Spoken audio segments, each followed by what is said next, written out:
भिखारी ने अचानक 2 सर्विंग्स का ऑर्डर दिया और युवक कुछ समझ पाता उससे पहले ही उसे फोन वापस करके यह समझा दिया कि वह अपने फोन से चीजों को कॉपी पेस्ट कर सकता है। फिर वह सुनहरी रोशनी में बदलकर गायब हो गया। युवक ने इसकी सच्चाई जांचने के लिए तुरंत एक कार की फोटो ली और हैरानी की बात यह रही कि वह कार सच में कॉपी हो गई।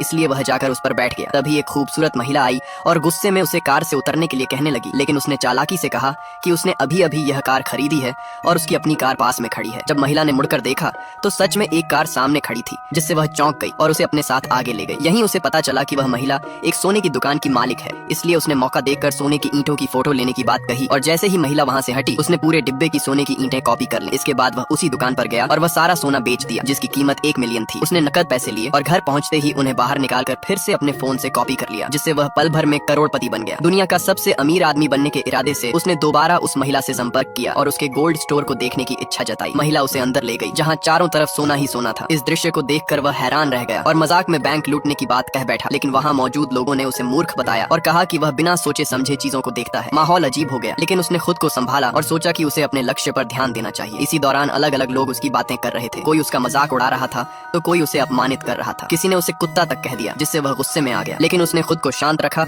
और अपने काम पर ध्यान देने का फैसला किया। कुछ दिनों बाद उसकी चर्चा हर जगह होने लगी। लोग उसकी दौलत को लेकर बातें करने लगे। इसी बीच एक महंगी जेम की खरीदारी की बात सामने आई, जिसकी कीमत 5 मिलियन थी और लोग इसे एक सम्मान की बात मान रहे थे। जब वह फिर से वहाँ पहुंचा तो कुछ लोगों ने उसे पहचान लिया और उससे सवाल करने लगे कि वह वहाँ क्या कर रहा है, क्योंकि उन्हें लगा कि वह सिर्फ एक सिक्योरिटी गार्ड है। लेकिन उसने साफ कर दिया कि वह वहाँ का निवासी है। लोगों ने उस पर विश्वास नहीं किया और उसका मजाक उड़ाया, लेकिन उसने तुरंत एक महंगी कार खरीदकर सबको चौंका दिया और मैनेजर से उसकी पुष्टि भी करवाई। जांच में यह भी साबित हो गया कि उसके पास जो सोना है वह असली है और उसने महंगी जेम खरीदने की भी पुष्टि कर दी।